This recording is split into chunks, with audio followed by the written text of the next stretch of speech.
Karime fue secuestrada saliendo de la escuela. Mi hermana iba por ella, tenía 5 años. Y pasamos 60 días buscando a mi hija. En esos 60 días contactamos a las autoridades, pero no nos hacían caso. Nos ponemos en contacto con los secuestradores, pero llega un momento en el que se pierde la comunicación. Nos pusimos a investigar de manera privada. Pagamos detectives, tuvimos apoyo también de la Marina. Nosotros ya teníamos las sospechas de lo que había pasado, ya temíamos lo peor también. ¿Y tú dices con los criminales? Eran unos amigos de mi misma hermana, la que iba a buscar a mi hija. A ver, platícame eso.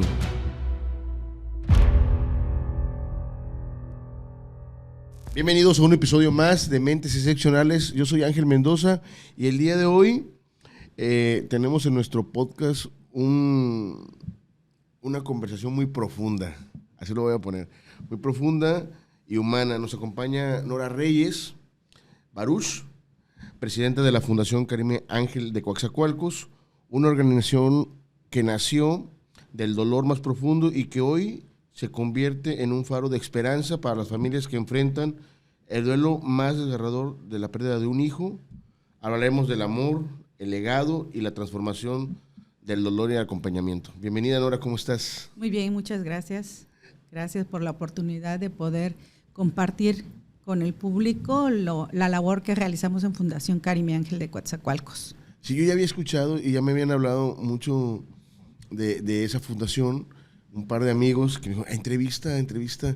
Por eso le decía yo al equipo que buscáramos, porque realmente, regularmente las entrevistas que hacemos, las hacemos con gente de fuera, ¿no? Y a veces no volteamos a ver que hay historias valiosas que hay aquí en la ciudad. Y bueno, platícanos, ahorita que estábamos hablando, hablabas de la tanatología. Así es. ¿Qué te dio por estudiar eso? Platícanos un poco de ti. Bueno, para poder compartirles un poquito de por qué inicié a estudiar tanatología, sí. Te quiero compartir cómo nace Fundación Karime, porque es a raíz de ahí de donde empieza mi interés por la tanatología. Nosotros somos un matrimonio, somos trabajadores, empleados, mi esposo y yo, y bueno, tenemos 3 hijos. Y en julio del 2014 nos acontece, considero la peor de las tragedias que hemos vivido, que fue el secuestro de mi hija Karime Alejandra, que tenía 5 años. Karime fue secuestrada saliendo de la escuela, mi hermana iba por ella y nos hablan diciendo que las tienen a las 2. Así de manera breve te lo voy a contar y bueno, a raíz de ahí nos ponemos en contacto con los secuestradores, pero llega un momento en el que se pierde la comunicación.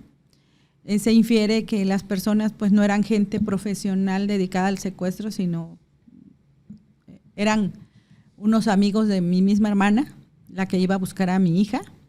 Y bueno, se asustan y perdemos el contacto. Y pasamos 60 días buscando a mi hija. En esos 60 días contactamos a las autoridades, pero no nos hacían caso. Nos decían que mi hermana iba a regresar con mi hija, que le esperáramos, que no hiciéramos escándalo para que no pusiéramos en riesgo a mi hija. Pero llega un momento en que la incertidumbre es tan fuerte, nosotros nos pusimos a investigar de manera privada, pagamos detectives, tuvimos apoyo también de la Marina, finalmente un rato también de la llamada UEX. Y tuvimos que hacer un movimiento social porque la policía, las autoridades nos informan que van a dejar el caso porque no hay pistas. Entonces nos decían, ustedes esperen, va a llegar su hermana un día con su hija y ya todo se va a resolver.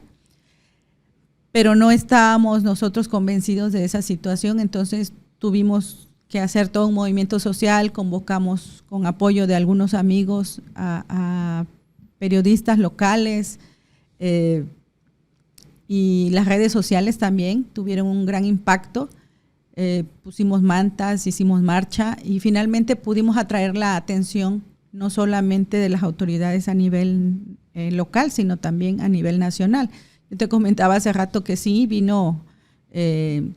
vinieron reporteros de Televisa a entrevistarnos Tuvimos en punto con Denise Merker, que nos apoyó, también Loret de Mola, retuiteando nuestra situación, y creo que el Universal también tuvimos a un periodista del Universal que nos apoyó mucho, y creo que eso nos ayudó, nos sirvió a que las autoridades nos prestaran atención y pudiéramos cerrar el caso. Nosotros ya teníamos las sospechas de lo que había pasado porque, te digo, contratamos investigadores privados, ya temíamos lo peor también, claro. Y finalmente se concluyó. Mi hija y mi hermana habían sido asesinadas, mi hija a golpes, mi hermana la habían ahorcado y habían sido enterradas clandestinamente en la casa de uno de los secuestradores, del taxista.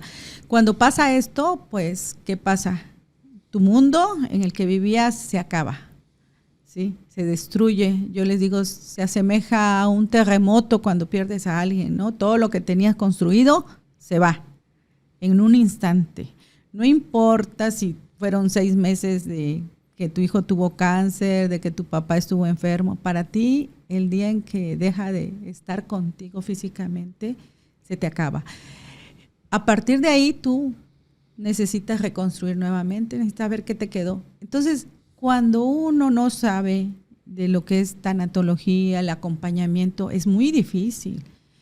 ¿Qué pasa? ¿Qué puede pasar? Que tus hijos pues los puedes descuidar, se pueden ir a las drogas, dejar los estudios, tienes rupturas con tu pareja, divorcios, incluso puedes llegar a tomar decisiones basadas en ese momento tan difícil que no son tan atinadas, por así decirlo, como es malbaratar tu casa porque ya no quieres estar ahí. A nosotros nos decían, vendan su casa, váyanse de aquí, dejen el trabajo, váyanse a otra ciudad. Yo me quise ir, quería vender la casa, quería irme a otro lado. Mi esposo nos quería mandar a Estados Unidos a nosotros y él quedarse nada más trabajando. Entonces, es todo un caos, ¿sí? Nosotros, en lo poquito que conocíamos de esto, porque yo no había tenido un duelo de esa magnitud, ni siquiera mi esposo por muerte. Entonces, como desconocemos todo esto, lo que se nos ocurrió fue llevar a terapia a nuestros hijos con una psicóloga infantil que los atendió y les dio contención en los momentos iniciales, ¿no? Pero después de eso, mis hijos ya no querían ir. Había mucha situación de estrés. Yo no entendía a mi esposo, le quería golpear, le buscaba pleito, lloraba. Se me olvidaban mis hijos. Mis hijos estaban muy conmovidos, se sentían que nos tenían que cuidar, que nos tenían que proteger. No querían ir a la escuela, les daba vergüenza. Entonces, yo me sentía muy señalada. En el trabajo también, la persona que estaba ahí no supo cómo ayudarme, y lo que se le ocurrió fue decirle a mis compañeros que no me molestaran, que no me hablaran. Entonces yo me sentía más sola. Él no lo hizo por ser mala persona, sino por desconocimiento. Entonces yo me sentía muy mal porque nadie me hablaba, se alejaron de mí, no me molestaban, pero yo me sentía muy sola. Entonces hubo una doctora que era mamá de la mejor amiga de Karime, ahí en el kinder, y que me mandó un mensaje un día que me dijo, tus hijos necesitas llevarlos a un tanatólogo. Yo ni siquiera sabía qué era la palabra tanatólogo. De verdad, en mi vida nunca había escuchado la palabra tanatólogo y menos tanatología. Entonces me puse a investigar. Y bueno, con mi esposo recuerdo que yo en mi ignorancia pensaba que era como la píldora mágica que nos iba a curar a todos, ¿no? Con lo que leí. Entonces nos dedicamos a buscar. En el directorio no aparecía ni uno. Y nos dedicamos a buscar en las tardes, nos íbamos por las calles viendo a ver si había algún letrero de algún tanatólogo. Nada. Sí localizamos uno, pero cuando lo contacté me dijo que él vivía allá en Villahermosa y que venía cada 15 días. Y pues para mí fue, no, pues ¿cómo crees? En 15 días ya me morí. Yo eso sentía, de verdad eso sientes. Y finalmente contactamos a una persona en Minatitlán que me dijeron que era tanatóloga, que nos fue muy mal. Pero creo que esa experiencia me sirvió mucho. Okay. Porque vi lo que no tenía que hacer yo. Entonces llegó tarde y todo, cuando estuve en el acompañamiento con ella se la pasó hablando por teléfono con su hijo, me cortaba y hablaba y nos cobró muy caro. Entonces, luego llevé también a mi mamá, porque mi mamá siempre ha vivido con nosotros y yo pensaba, entre comillas, que ella estaba peor que yo, ¿no? Ya después entiendes que cada quien se manifiesta de manera diferente en el duelo. Y bueno, así nos pasó y ya andaba yo en busca de un tanatólogo, encontré un grupo de ayuda en Veracruz, grupo de ayuda mutua para padres en duelo, exclusivo para papás que hemos perdido hijos, y la verdad fue un cambio en mi vida junto con mi esposo. Fue la primera vez que lo vi llorar, pude hablar, pude compartir y ellos me compartieron cosas para mí, quizás para mucha gente puedan parecerle tontas, pero de verdad que cuando estás tú en medio de esa oscuridad, de ese túnel, para ti son cosas muy valiosas porque todo eso lo estás viviendo y lo estás perdiendo, como por ejemplo, no te olvides de tus otros hijos, tu esposo lo va a manifestar de manera diferente, no importa la edad que tenga un hijo, siempre te va a doler, no importa la manera en que haya muerto, siempre te va a doler. Eso es lo que te iba a preguntar. ¿Es cierto que el dolor de perder un hijo jamás se supera o solo se transforma ese dolor? Mira, nosotros en tanatología no hablamos de superar, sino de transformar, ¿sí? Porque, bueno, yo en un principio la verdad siempre decía supera, ¿no? Porque yo digo, lo pasas. Pero realmente no es una meta tú a la que llegues, sino cómo vas transformando todo ese dolor que tienes, en qué lo vas a convertir. Lo puedes convertir en muchas cosas, en odio, en resentimiento, en ideas de venganza, ¿sí? Así como vemos en las películas, ¿no? O también lo puedes transformar volteando a ver a otros que están en la misma situación que tú y compartiendo con ellos. Cuando empiezas a compartir con ellos, todo esto se transforma. Yo te puedo decir que a 11 años ya de que mi hija está próxima a cumplir 11 años que la vi por última vez, el 7 de julio. Entonces, te puedo decir que hay días en que la mayoría de los días ando bien y bajo y veo su foto y sin problema. Pero de repente hay un día que veo y me desarma, ¿no? Y lloro y me permito llorar porque es lo que estoy sintiendo, ¿sí? Pero no significa que yo esté en el sufrimiento eterno. No, yo he logrado volver a ser feliz. Creo que soy más feliz ahora. Me valoro más, me amo más, hasta me arreglo más, dijera yo, ¿no? Me pongo más atención, me cuido, me atiendo. Y creo que eso es de las cosas que me dejó mi hija, ¿no? Que me aprendiera a amar yo para poder amar a los demás. Cuidarme yo para poder cuidar a los demás. Es un continuo transformar y todo lo que me dejó mi hija no está, pero está presente. Ahorita en esta charla estoy hablando más de ella, es más famosa que sus otros hermanos, ¿no? Que están. Entonces, es transformar todo eso, todo ese dolor, todo ese sufrimiento. ¿Qué vas a hacer con él? ¿Dónde lo vas a colocar? Comentaba algo bien importante que decía que hasta que se va la persona ya no está, es cuando empieza y se derrumba todo, ¿no? Decía hace un momento. Sí, empiezas. Pero, ¿qué pasa por la cabeza de una persona cuando ya caes en la realidad y dices, bueno, ¿qué sentimientos vienen? Porque luego uno reniega de Dios, busca venganza. ¿Qué pasa por la cabeza de una persona en esos momentos de que cae la realidad? Bueno, te pueden caer diferentes porque todo va a depender de los recursos internos y externos que tú tengas, ¿sí? Hay gente que dice, esto me lo mandó Dios y lo acepto. Dios me lo dio, Dios me lo quitó, ¿sí? Hay gente que deja de creer en Dios porque tenía la idea de que Dios era su trabajador y que si le rezaba y se portaba bien, le iba a ir bien. Entonces piensa que Dios pues ya le pagó, entonces Dios se tiene que portar bien con él. Hay gente que ni siquiera le echamos la culpa a Dios. Yo siempre he pensado, fíjate, yo no me enojé con Dios. O sea, es como decirte, como que en el instante te vienen muchos pensamientos y van a ser diferentes. Positivos, ¿sí? Negativos. De todo un poco. Lo importante es aceptarlos y trabajarlos. Te va a venir el enojo, te va a venir la ira, te van a querer dar ganas de insultar a todo mundo, te va a dar coraje cuando veas en el súper que la gente está regañando a sus hijos. Yo tardé muchos meses trayendo dulces en mi bolsa para darle a los niños, cuando los veía que los estaban regañando. ¿De verdad? Entonces, te da envidia cuando ves a los otros niños. A mi hija la secuestran en julio y al siguiente año salen del kinder. O sea, te da coraje.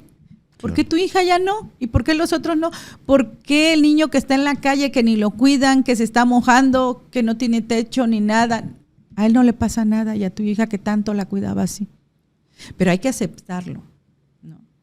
Me molesta que me digan que los planes de Dios son perfectos. Porque yo no me imagino un Dios escribiendo que a la niña la secuestraran, la tuvieran, no sé cuántos días la tuvieron secuestrada, comía. ¿Cómo la trataban? ¿La golpeaban? ¿La maltrataban? No me imagino a Dios escribiendo que le pegaran en la cabeza hasta matarla y que luego la enterraran clandestinamente, ¿verdad? Yo no me imagino eso de Dios. Entonces, para mí eso de que me digan que los planes de Dios son perfectos no me va, no me llena. Pero hay gente a la que sí, y está bien.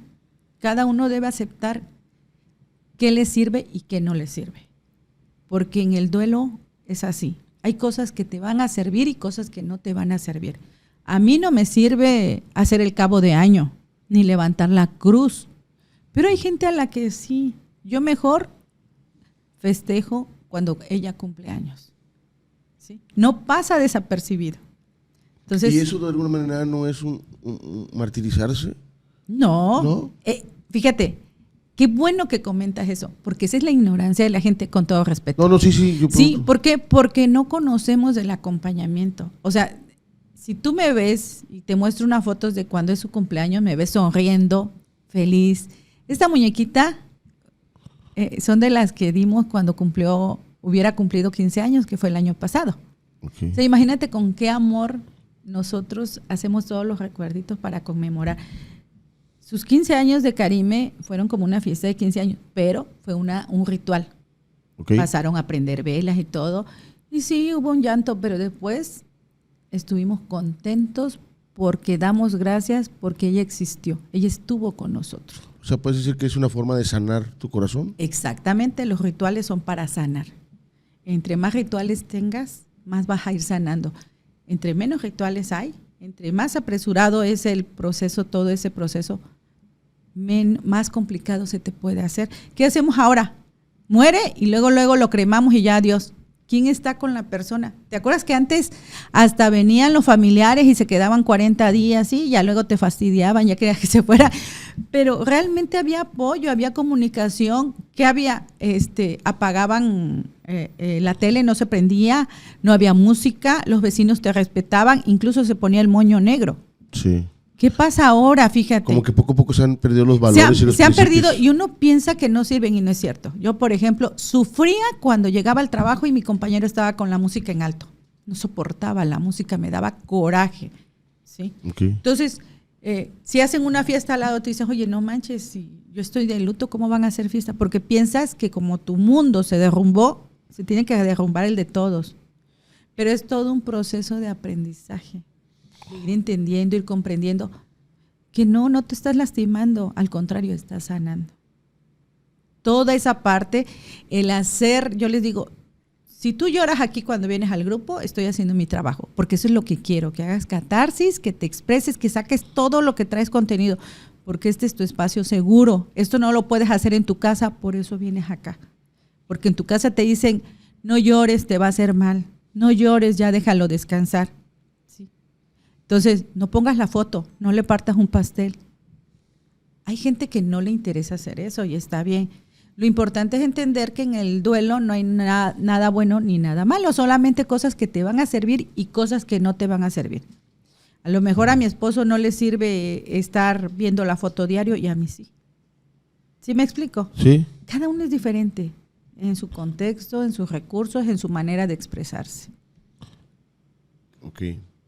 Y sí es bueno que tú haces este ritual para festejar y para tenerla presente a a tu hija.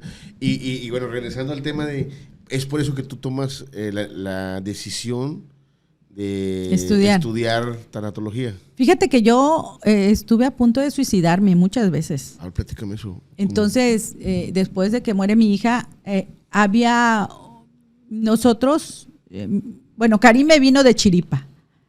Okay. Tenía de diferencia 6 años. Yo ya había dicho que ya con 2, mi esposo igual, pero bueno, ya sabes, ¿no? Sí. Se nos chispoteó y por X causa. Y entonces Karime estaba distanciada de sus hermanos. Sus hermanos se iban con su papá y yo me quedaba con ella. Era mi espacio, mi tiempo, porque yo la llevaba al kinder. Okay. Entonces, en ese tiempo, se muere Karime, ¿y qué hago con ese tiempo? Me torturaba, me dolía. La culpa. A ver, ¿cómo manejas la culpa cuando a tu hijo lo secuestran y lo asesinan? ¿Quién tiene la culpa? La culpa se instala ahí. Cuando muere un hijo, la culpa está presente porque no cumpliste tu papel como padre. ¿Cuál es tu papel como padre? Proteger a tu hijo. Sí, claro. Y si lo matan, lo asesinan a golpes. ¿Qué pasó? Fallaste como padre. Es lo primero que se instala, pero no fallaste. No, pasaron circunstancias, tú hiciste lo mejor que podías. Entonces, a partir de la culpa, pues empiezo a tener pensamientos suicidas. No aguanto, estoy muy triste, muy enojada. No, tú no ves, tú tienes una mirada nada más en lo que te falta, como ese rompecabezas de 1000 piezas y te faltó una. No ves las 999, ves la que te falta. Entonces, mi mundo ya no estaba completo. Yo no era nada, yo me sentía juzgada, señalada, culpable. Me imaginaba a Karime gritando mamá cuando la asesinaron a golpes. Entonces, es horrible toda esa parte. De repente una amiga sabía toda la historia de que no encontraba tanatólogo y de que había ido ya al grupo, pero el grupo no había aquí en Cuatza, ya se me complicaba, el grupo estaba en Veracruz, ya no podía yo ir por el trabajo, por la situación económica y mi amiga escucha y me dice, oye, hay un diplomado que van a traer aquí con Mari Carmen Castro. Entonces, de alguna manera logramos que se diera, porque es muy difícil, la gente no invierte en ese tipo de cosas, ¿no? Claro. En la salud mental es difícil. Y entonces, yo empiezo a tomar eso. Para mí fue lo que me salvó la vida. ¿Por qué? Porque me hizo comprender a mi esposo, me hizo comprender a mis hijos, pero también me hizo comprender a la demás gente que no podía. Misma, yo creo, ¿no? Sí, porque pregunto yo, tú dices de la culpa que te querías suicidar, porque esos pensamientos te pasan por la cabeza. Tú dime, ¿qué le dirías a una madre o padre que siente culpa por no haber podido salvar a un hijo? Que hizo lo mejor que pudo con las circunstancias y el conocimiento que tenía, que todo lo hizo con amor. Que nunca fue su intención que él resultara herido, lastimado, mucho menos muerto. Entonces, cuando tú empiezas a entender eso, tú no tenías el conocimiento que tienes ahora. O sea, si yo hubiera sabido que ellos tenían a mi hija desde el principio, pues claro que voy, hasta me meto, no importa lo que hubiera pasado, ¿no? Pero yo no lo sabía. Yo hice todo lo que pude, todo lo que estuvo a mi alcance, que no resultó, sí, no resultó. O pero sea, yo hice ¿tú todo. Con la gente? Sí, nosotros fuimos los que investigamos y todo. Entonces, toda esa situación tienes que trabajarla mucho. Y cuando tú estás en un proceso de duelo, si desconoces todo lo que te va a ocurrir, ¿por qué tenemos nosotros miedo? Porque es una incertidumbre, no sabes qué va a pasar, como tú dices, miedo a la muerte. Yo ya no. O sea, si me dicen, pues ya te vas a morir, pues por eso trato de hacer lo más que pueda, ¿no? Claro. Entonces, si me dices, ahorita te vas a morir, bueno, pues ya le di su faje a mi marido, lo besé, le dije que lo quiero, a mis hijos también. Entonces dice, pues ya hice todo lo que pude, ¿no? Que pues sí, me gustaría ver a mis hijos casados, mis nietos, pero pues si no se puede, yo ya hice lo que tenía que hacer hasta el momento en que voy, ¿no? ¿Tú ya ves la muerte desde otra perspectiva? Y yo no la veo como eso de que, ay, me voy a reencontrar con mi hija. No sé, yo no sé si... No creo que mi hija me esté esperando hasta que yo llegue. Perdón, porque hay muchos padres que ese es su consuelo. Pensar que, ay, es que nos vamos a reencontrar. No sé. Pero si de casualidad me la llego a topar, pues le quiero decir que, hija, yo seguí viviendo.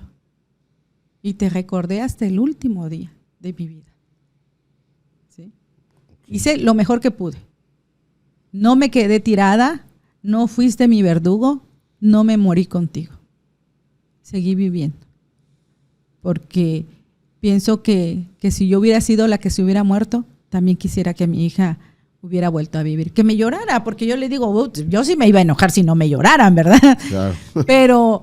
Pero también que vuelvan a vivir, ¿sí? Yo no quiero ser verdugo de nadie.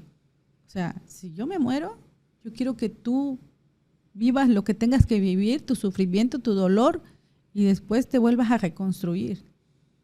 Porque en la vida siempre va a haber pérdidas, siempre va a haber muerte, ¿sí? Y eso que tú estás haciendo, ojalá y mis hijos lleven ese ejemplo, ¿no? Porque no sé lo que les pueda pasar, ni a ellos ni a mí, ni al que me esté escuchando. Entonces, cada uno tiene una visión diferente de lo que hay después de la muerte. Entonces, digo, es algo, nadie ha regresado para contarlo, hay muchas historias muy diferentes. Sí. Entonces, dices, finalmente, ¿cuál es la buena? No sé, ya me va a tocar, en su momento me va a tocar. Pero mientras que estoy aquí, pues vivo. Vives. Entonces, regresando al tema de la tanatología, ¿tú vienes y empiezas a investigar por tu parte? No, entro al diplomado con Mari Carmen Castro, es certificación en coaching tanatológico por la Universidad del Estado de Hidalgo, no fue así, de un día para otro. De un día para otro, okay. Fue un año y pues está certificada por una universidad, porque luego le echan mucho al coaching, ¿no? Luego estudié un diplomado también avalado por la SEP de tanatología en la Universidad ICE de aquí, de Coatzacoalcos, y de logoterapia también. O sea, no somos improvisados, tenemos grupos de ayuda mutua, principalmente, que son gratuitos, si gustan. Pero mira, a ver, una cosa es estudiar y ver la parte conceptual de las cosas, y otra es aterrizar esa parte conceptual a lo que uno está viviendo de manera real. Entonces, tú tuviste algo real. Claro. ¿Y cómo hiciste ese match, la parte conceptual con tu realidad? Y sí. aplicar todo eso de conocimientos. Trato de aplicar todo, porque yo les digo, lo que la gente se lleva más no es lo que tú les digas, el rollo que le eches, sino lo que tú haces, lo que tú trabajas. ¿Cómo estás tú con tus hijos? ¿Cómo estás con tu esposo?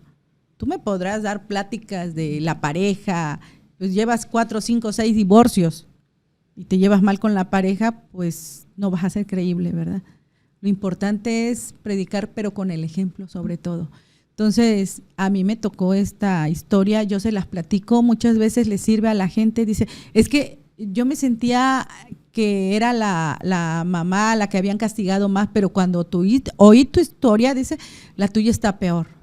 Y no se trata de quién es peor o no, sino de que seas a lo mejor un ejemplo de resiliencia. Okay. Y no de que siempre estás fuerte, no es cierto, porque ahí en la fundación varios me han visto llorar, ¿no? En algunas fechas importantes. Para mí, este 7 de julio también, como que yo escribo mucho, me gusta escribir. ¿Qué escribes? No sabía escribir nada. ¿O escribes nada más lo que sientes? Escribo lo que siento, le escribo a mi hija, le escribo a Dios. Me ha servido muchísimo y creo que igual la práctica te va ayudando mucho. Ayudo a los papás. Estos libros que tenemos aquí, okay. El primer libro es aquí viene mi testimonio, yo lo hice y mi esposo lo revisó, lo que me faltaba. ¿Por qué lo hicimos? Porque queríamos de alguna manera, cuando fue el secuestro de mi hija, nosotros nos aislamos por recomendaciones de las autoridades. Entonces, lo que hicimos fue tratar de plasmar ahí toda la historia y que no se nos olvidara nada para que la supieran mis hijos. Paso a paso todo lo que pasó. Sí, todo lo que pasó, aquí viene. O sea, tratamos de integrar todo, ¿no? Todo, cómo lo vivimos y todo porque pues mis hijos se fueron un mes con mis suegros y luego pues los teníamos arriba y no los dejábamos bajar, no llegaban, ya cerramos la casa, no llegaba nadie, no dejábamos entrar a nadie. Entonces, toda esa parte, ¿por qué lo hicimos? ¿Cómo lo vivimos? Cosas que a mis hijos no les podíamos contar en ese momento. Claro. Entonces, de esa manera yo quiero decirles a mis hijos, esto pasó, esto vivió, esto vivimos. Oye, porque estaban muy chicos. claro, pero ¿qué le dirías, por ejemplo, a los padres que hoy viven en la oscuridad, como tú dices, y que aquí está plasmado? ¿Aquí vienen soluciones también o simplemente lo que viviste? Mira, no, hay muchos recursos y estrategias que tú puedes implementar, no solamente cuando muere un hijo, porque la fundación no nada más es para padres en duelo, es para hijos en duelo, para viudos y viudas, para niños. En América Latina somos la única asociación que tiene un grupo presencial para niños, todos los viernes. Entonces, y un grupo de duelo mixto donde se te murió la abuelita, el primo, no sé, el novio, también tenemos ahí. No nos hemos dedicado nada más a los padres, porque eso es otra cosa, ¿no? Pensamos que el peor duelo es la muerte de un hijo. Y las que no tuvieron hijo, ellas no pueden tener un duelo. Sí, también el que se les muera a su pareja. Se te muere tu esposa con la que tenías 40 años viviendo, imagínate, ¿no? Entonces, nosotros en el primer libro, sí, yo me inicié enfocándome en padres en duelo porque fui abarcando de a poquito. Yo siempre lo he dicho, yo no voy a abarcar algo de lo que desconozca, ¿sí? No me quiero meter, por ejemplo, una parte que me piden mucho de cuidados paliativos, le digo, no tengo la experiencia ni el conocimiento necesario. Claro. Entonces, esa parte no la voy a ver todavía. Entonces, en el primer libro son historias de madres que perdimos un hijo. Así, tú lees el libro y lo ves muy casero, ¿no? Alguna vez una persona me dijo, es que tus libros son muy caseros. Sí, son muy caseros porque son para el público en general y así con tus propias palabras. Yo nada más les doy forma para que más o menos queden, pero trato de mantener al máximo cómo lo escribe la gente, porque los que escribimos no somos escritores. Yo nunca he dicho que soy escritora, ¿no? Me gusta escribir. Pero de eso a ser escritora, pues no. Pues ya se escribe ser escritora. No, yo creo que hay una diferencia con personas que sí son escritoras. Y luego, el siguiente los convoqué y, oye, participaron más gente, ¿no? Y dando su testimonio. Y en el tercero, más gente. Entonces, digo, es algo tan bonito y tan sanador. Y la gente está tan contenta, tan orgullosa que la memoria de vida de su ser querido aparece en un libro. ¿Y esos dónde los encontramos? Esos exclusivamente en la fundación. Okay. Este sí en el sótano y creo que hay en algunas librerías, ya tiene muchos años, tiene como 9 años. Pero los otros solamente en la Fundación Carime. Nosotros los vendemos a otros estados por paquetería y ahí, sí. Pues qué bien. Oye, yo te quiero hacer una pregunta sin afán de... Tú adelante, no me ofende ni nada. No, tengo una duda, porque al principio estábamos hablando de que, bueno, viviste el duelo de tu hija y el de tu hermana, ¿cómo fue? ¿O fue diferente? Fíjate que la relación con mi hermana no era una relación muy amorosa. Nosotros habíamos estado distanciados unos meses, pero luego mi esposo se enferma y ella vuelve a entrar así como al circo familiar. Traíamos algunos detalles, siempre traía problemas económicos y hasta que llegó un momento en que me cansé y dije ya. Pero hacía cosas, ¿cómo se dice? Cosas que me afectaban. Uh-huh. Entonces, después de eso, se acerca cuando mi esposo está convaleciente y bueno, dada la situación, pues ya la dejo pasar y todo. Y luego ya me dice mi otra hermana, oye, tiene problemas, ¿por qué no le dices que como nosotros no nos gustaba que mi hija anduviera en combi a Carime, pues los horarios laborales pues no me permitían ir a buscarla ni a buscarla, entonces la llevaba pero no la podía ir a buscar. Entonces me dice, ¿por qué no le dices a ella que te lleve y te traiga a Carime? Y yo le pagaba, no lo pedía de gratis. Entonces, pero nunca compaginamos mucho. Yo trabajo toda la semana, entonces no había una relación muy amorosa que digamos. Te puedo decir que el duelo de mi hija tapó completamente el de mi hermana. Tenía mucho coraje, okay, mucho enojo, lo tuve que trabajar. Yo había noches que soñaba que la estaba golpeando. Entonces, realmente, así como que te diga, ay, sí, yo sufrí por mi hermana, no. Okay. Y te lo digo abiertamente, no. Sí, o sea, no. Hay cosas, como he aprendido, que lleva todo un proceso perdonar y quizás muchas veces ni siquiera las llegues a perdonar. Claro. Y así estoy con mi hermana. Hay cosas que eso no lo puedo perdonar y hasta el momento no lo perdono, pero no lo traigo cargando, ¿no? No es algo que, no. Pasó, aconteció y murió y ya. ¿Y cuáles son los vacíos que deja el duelo en una familia y cómo los enfrentas? Siento que el primer vacío es la ausencia física, ¿no? Sí. Esa ausencia física nadie la va a reemplazar. Porque te dicen, todavía, a mí me preguntaron, pero todavía puedes tener otro hijo. O sea, no inventes. No son focos. Sí. Los hijos no son focos. Así tengas 20, 10. Claro. Si muere un hijo, siempre te va a quedar ese espacio, ¿no? Pero, ¿qué puede pasar? Puedes empezar a llenar esos espacios con amor, con recuerdos, sobre todo con recuerdos de los dos, ¿eh? Porque dice, es que tú recuerdas solo lo bonito, ese es utópico, o sea, no puedes recordar nada más lo bonito, vas a recordar todo. Tampoco los vamos a santificar.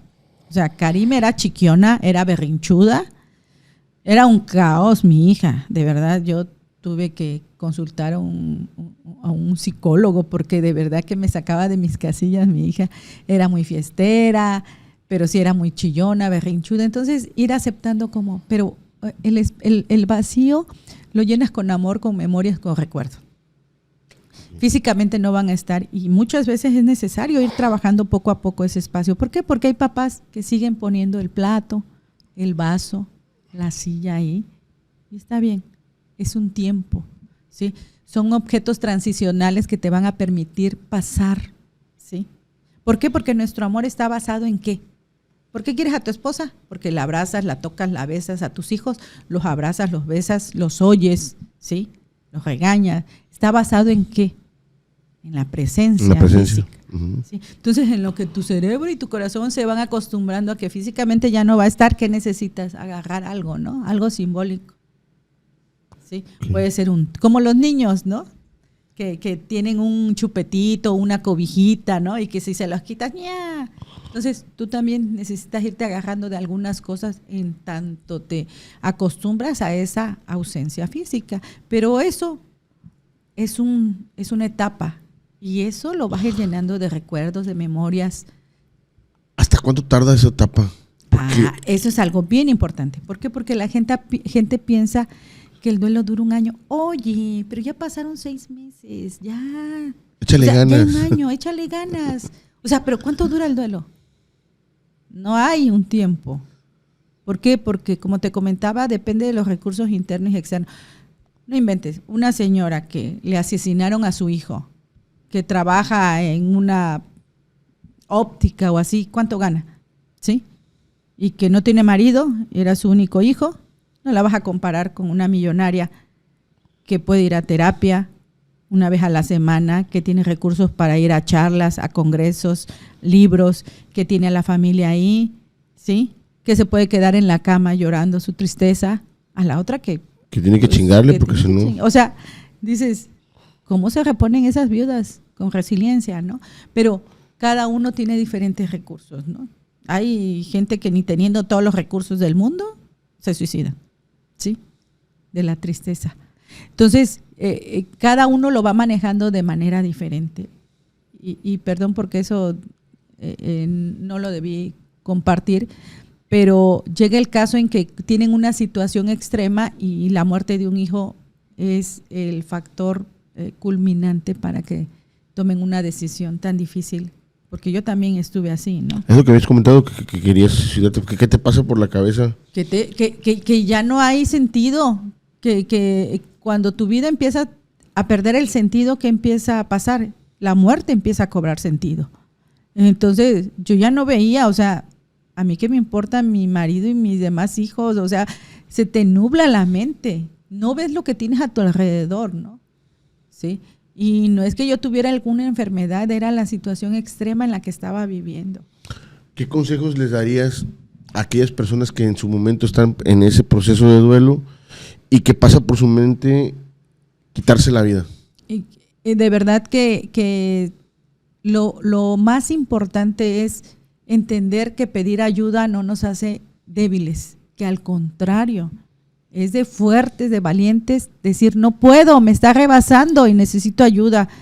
Si no hay, acudan a un grupo de ayuda. La mayoría de grupos de ayuda para duelos son gratuitos, pero si en su lugar, su colonia no hay uno, contacten los virtuales. Si por alguna situación no tienen ni siquiera el recurso de internet, que ya la mayoría lo tienen, bueno, entonces traten de hablar con alguien que también ha tenido una pérdida. Les puedo asegurar que esa persona los va a comprender un poquito. Cuando tú hablas con alguien que ya ha vivido la muerte de otro ser querido, es diferente. Es diferente. Hablan otro idioma. Oye, Entonces, pero una cosa es perder un ser querido de manera natural y otra que es como te pasó. No. ¿No? ¿O es lo mismo? No es lo mismo. Cada uno, fíjate, entre los factores que afectan la respuesta que vamos a tener ante la pérdida está el tipo de muerte. El tipo de muertes, los que se mencionan que pueden llegar a ser duelos complicados son suicidio, que se te suicide un hijo, muerte violenta por asesinato. ¿Sí? Y ya después las enfermedades, accidentes. ¿Sí? Entonces, sí me explico. Esos dos pueden llegar a ser más complicados, pero no necesariamente regla que van a ser más complicados.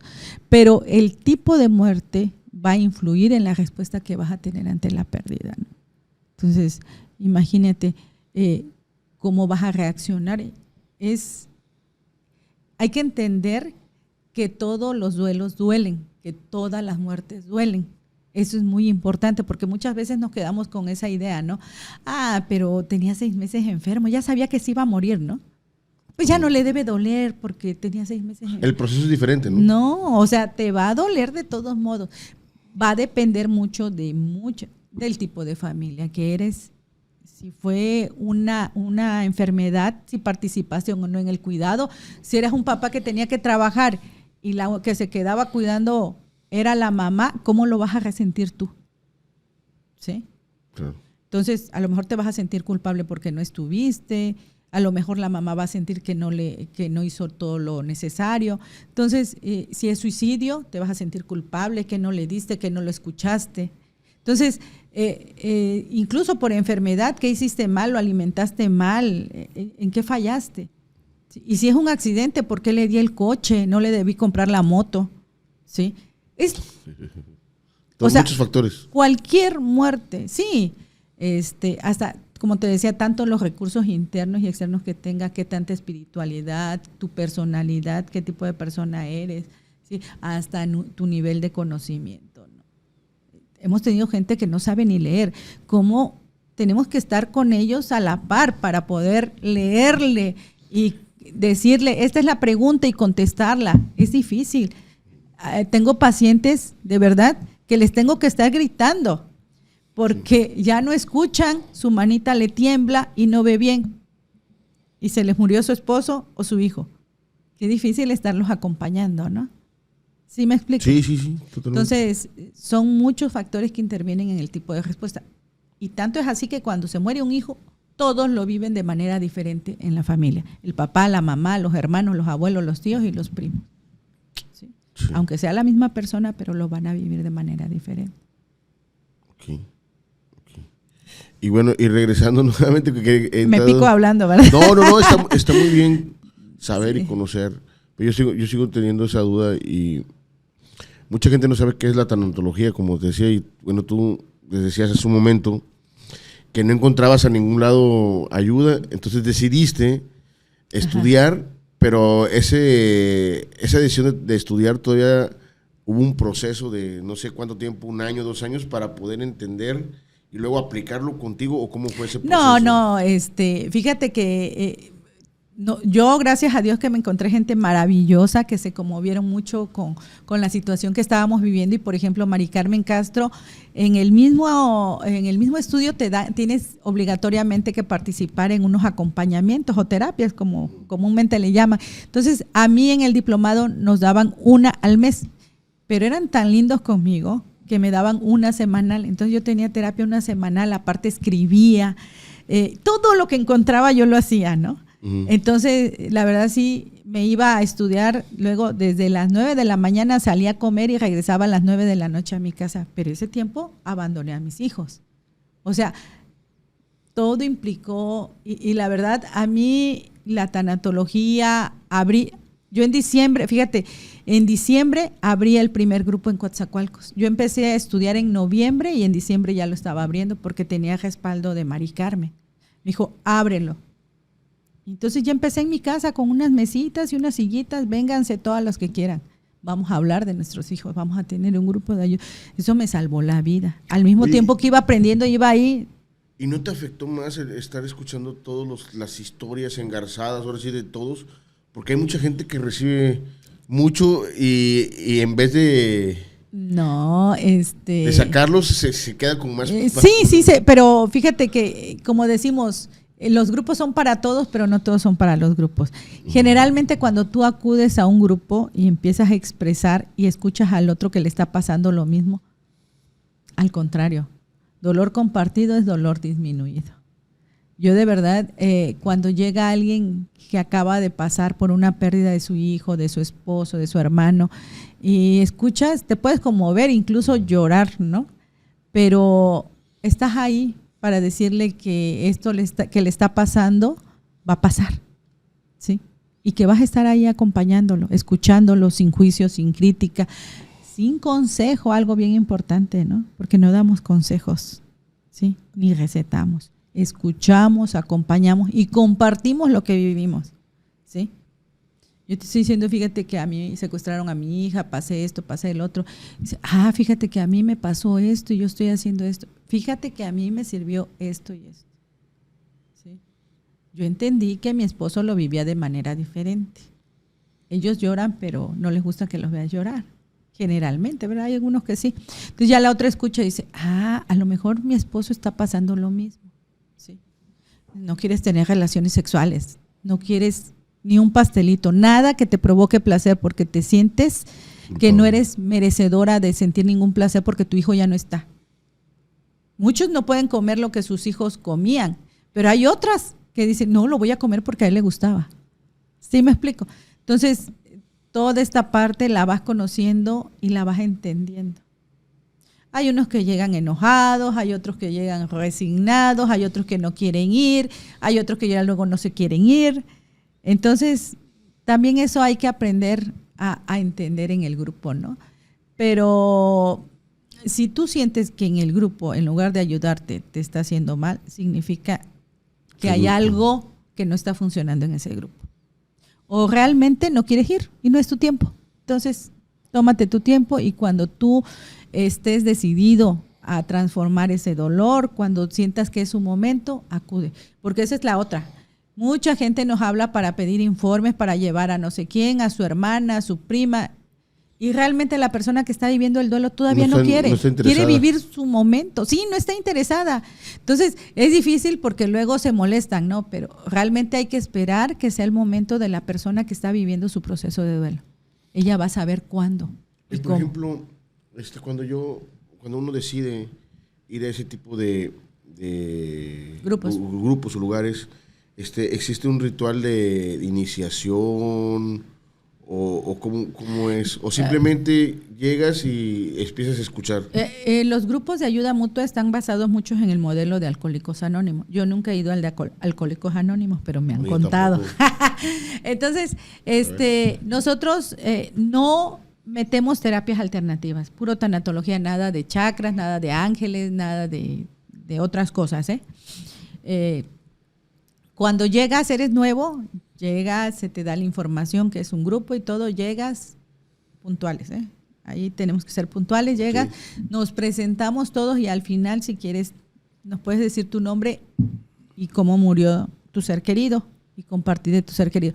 Si no sientes que no quieres compartir todo, te decimos, aguántanos 3 sesiones y ya si en la tercera dices, esto no es para mí, pero danos oportunidad 3 sesiones. Pero no hay un ritual ni nada. Nos presentamos, se presenta y empezamos a compartir. No es a lo loco tampoco. Tenemos un tema, tenemos unas reglas en el grupo para que haya armonía. A eso me refiero, porque sí. Yo, por ejemplo, puedo ir porque tengo un duelo y a lo mejor estoy enojado. a lo mejor estoy enojado con la sociedad, con Dios, con la justicia, y traigo un mundo de cosas, ¿no? Pero quiero de alguna manera salir, porque sé que tengo una problemática, y llega gente a veces así enojada, o sí. llega gente sin querer hablar, sí. se para, o a lo mejor gente que nomás llega a llorar, no lo sé. Sí, todo está permitido. Ese es tu espacio seguro, puedes llorar, gritar, lo que quieras, menos lastimarte, ni lastimar a nadie, ni lastimar tu entorno. Son 3 reglas. No lastimarte, no lastimar a nadie y no lastimar tu entorno. En ese no lastimarte es ni insultarte, ni físicamente que te golpees en la pared, que empieces, no. No dañar a otros, ni diciéndoles cosas feas, ni tampoco golpeándolo, ¿verdad? Ni dañar tu entorno. Tienes que respetar. Oiga. Nada que agarran así y como están enojados. No. No. Son reglas, ¿no? Sí. Y por ejemplo, en el duelo hay cosas que sirven y que no sirven. Es para cada persona. Para cada persona. ¿Qué cosas tú recomiendas que te sirven? Que hay que dejar ir. No, yo no te voy a decir que... Yo te puedo decir qué cosas te pueden servir. A ver. Bueno, yo les digo, lo más sanador y que es gratuito, pero que ¿qué crees que nos resistimos a ocuparlo? Es llorar. Llora todo lo que necesites. O sea, llorar no es malo. Llorar no es malo. Sana el alma. Si es algo natural, hasta los animalitos lloran. Sana el alma. Pero toda la gente, ¿por qué le dices a tu hijo que no llore? Porque luego me dan ganas de llorar a mí también. Exacto, porque no sabes qué hacer con su dolor. Porque cuando ves a tu esposa triste y le dices, vente, vámonos, o a tu amigo, ¿no? Porque no sabes qué hacer con su dolor, pero no tienes que hacer nada, nada más estar con ellos acompañándolo. Llegas a un velorio, no, yo no quiero ir, no llevo a los niños porque no quiero que vean eso. Los estás alejando de algo, de una realidad, protegiendo en una burbuja que tarde o temprano la van a pinchar, ¿sí? Entonces, llorar, hablar de tu ser querido, otra. Ya, déjalo descansar. Ya no le llores, no hables de él porque no lo dejas descansar. O sea, ¿quién les dijo que están descansando? A lo mejor Dios los trae en friega loca, ¿no? O sea, no sabemos. Entonces, esa ridícula idea de que no hables de él y no llores porque no los dejas descansar es lo que más nos ha dañado, ¿sí? No hablar de ellos. Permítele que hablen. Precisamente ayer publiqué algo de eso, ¿no? De que te dicen que ya la vas a olvidar. No te preocupes, ya vas a olvidar a tu ser querido. Y le digo, o sea, no se trata de olvidar. No, al contrario, mientras yo esté viva trataré de mantenerla. Hasta este momento, y eso le digo a mi esposo, hasta ahorita que tengo fuerzas de seguir con la fundación, sigo, pero tampoco voy a decir eternamente voy a estar, porque no sé, a lo mejor un día ya no quiero seguir. Claro. ¿Sí? Y va a ser mi decisión. Sí. Entonces me dicen, ¿cómo que no vas a seguir? No, pues sí. ¿Ok? ¿Vamos bien? No, vamos súper bien. Bueno, es llorar, hablar de tu ser querido, no te limites. Escribir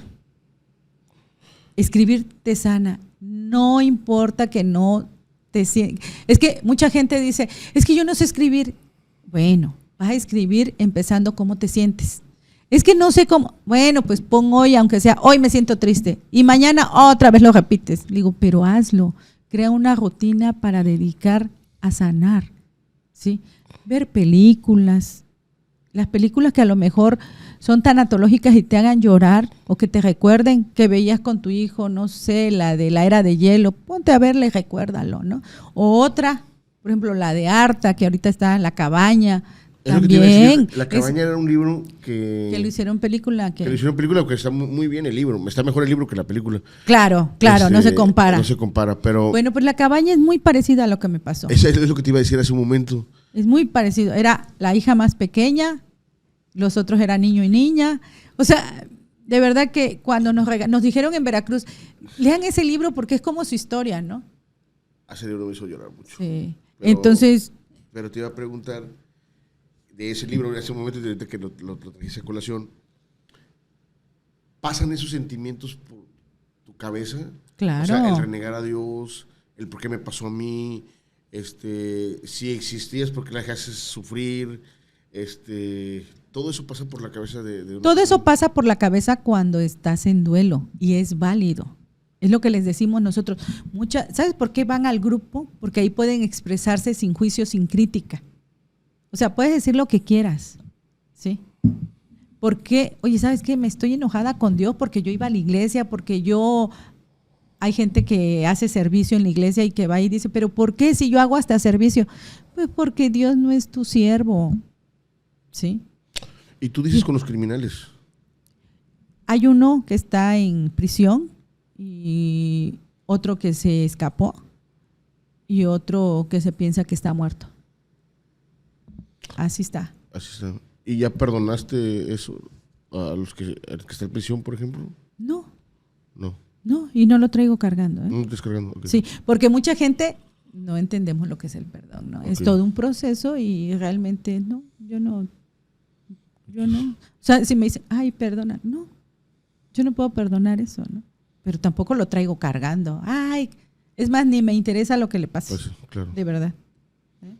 Ni me interesa lo que le suceda. Claro. Es algo que la gente muchas veces no entiende, ¿no? Dice, no. Tú eres tanatóloga, deberías perdonar. No. No, porque no es... No. Sí. Entonces es un poquito complicado luego explicarle a la gente, ¿no? Pero, o sea, finalmente ya decidí. Y si me preguntan, no. A mi hermana, no. O sea, ¿cuál es la situación? ¿Me están afectando, no? ¿Tú me ves que esté afectada así por la venganza? No. Okay. O sea, son situaciones que pasaron, que la afectada fue mi hija. ¿Sí?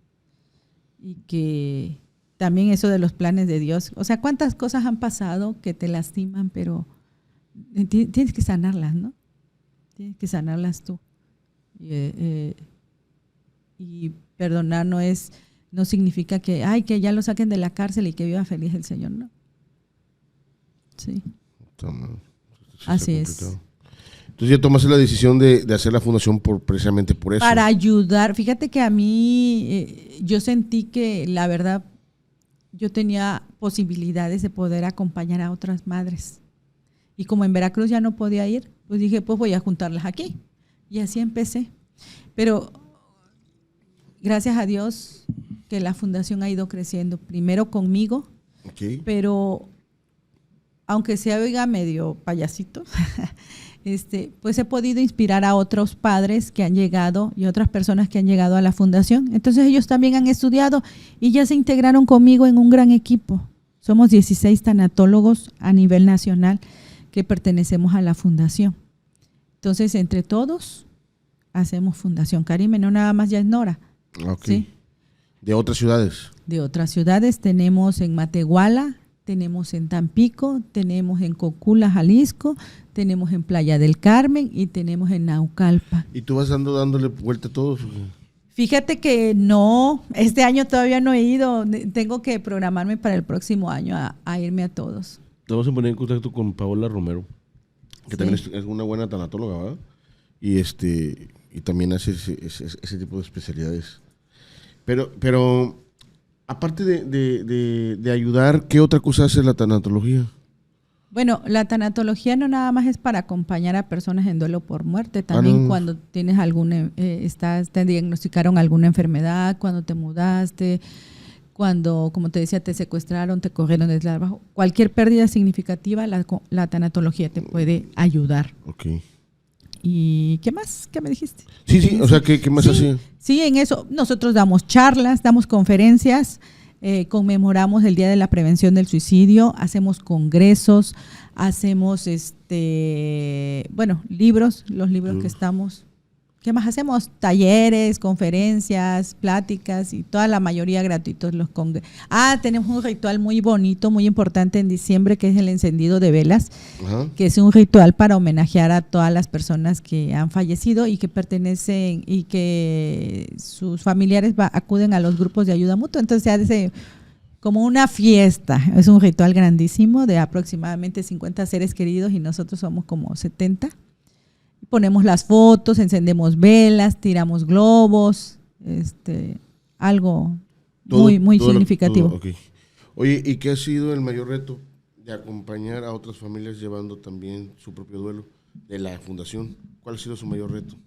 El de la fundación, fíjate que el mayor reto de la Fundación Karime, pues que ha sido mantenernos porque hay gente que llega y gente que se va, pero antes me estresaba un poquito el que yo me quedara sola, porque realmente la que lo lleva todo soy yo. Pero ya como que he aprendido a entender que hay gente que va a estar contigo cierto tiempo y luego se va a ir, y llegan otras, exactamente. Entonces, eso es aprender a vivir con nuevas personas, ¿no? Y volver a enseñar, a lo mejor unas se van integrando, hay algunas que tienen que partir por trabajo, porque ya van a vivir otros retos ellos también, ¿no? O sea, ya cumplieron su parte, estuvieron acompañando, ayudando y ya, ¿sí? Van a reintegrar. Y finalmente ese es el objetivo de la fundación, reintegrar a la vida social nuevamente a esas personas que se sentían aisladas o que se sentían incomprendidas, ¿no? Y también uno de los mayores retos ha sido con mi propia familia, con mis hijos, ¿no? Porque en un principio como que yo sentía, híjole, y si les da pena, y si esto, y si el otro. Pero sí me explico por qué, porque estar hablando de este tipo de temas, de la muerte, ¿no? No es fácil. No es fácil y pues en un momento mis hijos, mi hija, pues éramos nada más nosotros y unos amigos de mi hijo. Íbamos al centro de convenciones a hacer todo, mi hijo ponía la computadora con mi marido, la bocina, todo lo tuvimos que adquirir. Mi hija se ponía en las ventas, que si vendíamos cositas, ¿no? Libretitas, cacahuate, ella estaba en las... O sea, era la familia. Estuvimos así años, todos los domingos levantarnos tempranos para ir a hacer eso.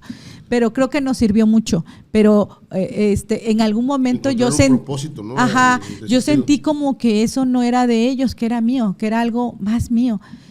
Pero ahora que he platicado más con ellos, entiendo que eso también a ellos les da gusto, porque hasta digo, es que no va a haber grupo, voy a cancelar. ¿Cómo vas a cancelar, no? Eso me lo dijo mi hija hace unos meses. Entonces le digo, ay, me dio gusto porque ella también se preocupa de las personas que llegan a la fundación. Y en algún momento yo me sentí así como que, híjole, ¿no será que por estar persiguiendo mi sanación los estoy dañando a ellos? Okay. Eso es algo que sí, pero ya entendí que no, que ellos están contentos, porque no sé qué hubiera pasado si ellos me hubieran dicho, mamá, ya, queremos a mi mamá conmigo y no que ande en la fundación.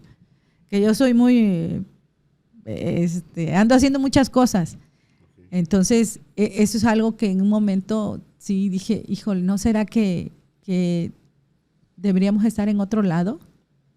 Que ya están sanos y quieren estar en otro lado, no en el camino del acompañamiento. Pero no, les gusta. Sí, les gusta que su mamá ande en eso. Creo que como está entretenida y no los molesta, entonces les gusta. Oye, ¿qué legado te gustaría dejar a través de la Fundación Karime? ¿Qué legado me gustaría dejar? El legado de acompañamiento a personas en duelo. Fíjate que eso, yo creo que ese ha sido mi legado, ¿no? El poder inspirar a otras personas a que continúen el acompañamiento a otras personas en duelo. El que yo les digo, de verdad que si yo me llego a morir y esto ya no puede seguir, porque puede pasar, ¿no? ¿Qué tal que me da un infarto, me chocan, me asesinan o algo, ¿no? Digo, ustedes sigan, aunque sea en su casa, con las mesitas de su comedor, empiecen, acompañen a otros. Acuérdense cómo estaban. Acuérdense cómo fue para ustedes un salvavidas el que otros los escucharan. Digo, no necesitamos mucho. Una mesa, una silla, un parque. Tengo muchos proyectos en mente, ¿no? Pero poco a poco trato de no desesperarme. Pero creo que ese es el legado, ¿no? Que la gente ya sabe un poquito de tanatología aquí en Coatzacoalcos, que ha escuchado pláticas. ¿Sabes cuál es el otro legado? Los libros. Las guías. Yo hago mucho guías de escritura terapéutica. Okay. O sea, les pongo un texto y luego les hago unas preguntas para que las personas respondan. Entonces, de alguna manera, les facilito el que empiecen a escribir. Ay, ya hice muchas. Ya hice un libro de duelo gestacional, ya hice un libro de suicidio, y muchas guías. Para viudez, para hijos en duelo. Ya tenemos un montón. Tengo una pregunta. ¿Por qué crees que últimamente se han dado muchos suicidios de jóvenes? Bueno, las tasas sí se han incrementado, pero generalmente la población entre los, recuerdo, creo que 12 a 14, 15 años es muy alta. No sé, realmente las estadísticas indican que sí se ha incrementado. Creo que ahora como que tenemos que poner más atención a nuestros hijos. Sí. Yo le decía a mis amigas, como que nuestros hijos ya son más débiles de lo que fuimos nosotros. Pero porque, bueno, es la explicación que yo he encontrado. Claro. ¿Qué pasó? Las mamás empezamos a trabajar. Entonces, los papás también convivimos menos tiempo con nuestros hijos. ¿Y qué hacemos en el poco tiempo que estamos con ellos? ¿O cómo queremos cubrir esa falta de presencia con ellos? Con tabletas, con videojuegos, con teles, con programas. Y realmente ya no hay tanta la convivencia, hasta inclusive de los hermanos, ¿no? Porque cada hermano está en su cuarto con su tableta y ni se hable. Y antes... En la mesa. En la mesa, por ejemplo, yo en la mesa tenemos prohibido nosotros tener el celular, pero no en todas las casas. Tú vas a una reunión con amigos y ¿qué pasa? Todos están con el celular. Sí. Pero nosotros debemos de vernos también nosotros cómo estamos. O sea, ¿qué ejemplo estás dando? En las reuniones nosotros, por ejemplo, en las de los grupos, no tienes que tener el celular ni en la mesa. Y de repente uno que se empieza a agarrar confiancita, y les recuerdo, sé que les caigo mal, pero imagínate, tú estás compartiendo algo y el otro con el celular, pues no. No queda. Entonces, nosotros tenemos casos de suicidio, tenemos un grupo especial para atención a personas en duelo por muerte por suicidio. No, hemos aprendido mucho, tenemos un libro de mandalas con frases para el suicidio y tenemos una guía para personas en duelo por suicidio también, que creo que hacía mucha falta. Yo sé que nuestras publicaciones son a poca escala, pero las hacemos de manera gratuita y en versión digital para cualquier persona que le pueda servir. Y no las hacemos, créanme que pueden tener la confianza de que no nos inventamos el hilo negro, sino que todo está fundamentado en bibliografía de expertos. Y sobre todo le metemos la experiencia que nosotros estamos teniendo con estos grupos. Entonces, la pregunta que me decías, hay muchas causas del suicidio, ¿no? Y realmente no te podría decir porque no soy experta en la parte de estadística. Yo te puedo decir cómo atendemos a las personas que están en duelo por suicidio. Okay. Uh-huh. ¿Y cuál es el mensaje más poderoso que has aprendido de tu hija, incluso en su ausencia? Bueno, yo te quiero decir que el amor, he aprendido que el amor es incondicional. ¿Sí? Con ella aprendí que el amor es incondicional, no necesita estar presente, no necesita decirme que me quiere. El amor es incondicional, ¿sí? Y vence inclusive a la muerte. La muerte es nada ante el amor. Ni la muerte lo puede matar, ¿o no? Sí. O sea, el amor es lo más importante. De verdad que cuando hay amor, el amor te salva. El amor te salva incluso de la muerte. Mi hija está presente ahorita. ¿Por qué? Porque la amo con toda mi alma. Si no, no me hubiera levantado temprano para estar aquí. Si no, no me hubiera esforzado tanto en los libros y en los que tienes allá atrás. Claro. Sí. Siempre la tienes presente. Siempre la tengo presente. Oye, pues está muy interesante la plática. A mí me gustaría ya, antes de despedir la entrevista, hacerte una pregunta. Si pudiéramos regresar el tiempo a un 2014 y tuvieras la oportunidad de decirle algo a tu hija, ¿qué le dirías? Lo último que le dije, te amo, muñequita, te quiero. Fíjate que algo que no todos entienden, pero lo peor que me pasó fue el asesinato de mi hija. Pero también fue lo mejor, porque eso me hizo cambiar. No soy la misma madre que era antes. No soy la misma persona. ¿Sí me explico? Sí. O sea, fue lo peor, sí, pero también fue lo mejor. Es una mejor versión de ti. Claro. Incluso mis hijos, la mamá de antes, ¿no? Dicen, O sea, éramos otras personas, tanto mi esposo como yo, y ahora somos diferentes. Prefiero a esta versión. ¿Sí? No puedo cambiar nada. Mi hija murió, pero lo que sí puedo cambiar es qué hacer después de que murió. Oye, pues gracias, Nora, por compartir tu corazón con nosotros. Nos dejas una lección invaluable de cómo uno puede llevar el duelo y cómo puede transformar ese sentimiento en algo positivo y que además de que sea positivo, transmitirlo a otras personas. Te agradecemos bastante el que hayas venido acá con nosotros en este podcast. Muchísimas gracias a ustedes, en verdad, a mí me encanta hablar. Ya se dieron cuenta casi. y muchas gracias por considerarnos, por permitirnos que Fundación Carime sea conocida a través de este programa también. Muchísimas gracias. No, gracias a ti. Y bueno, pues nos vemos en el próximo episodio. Esto es Mentes Excepcionales y nos vemos la próxima. Saludos.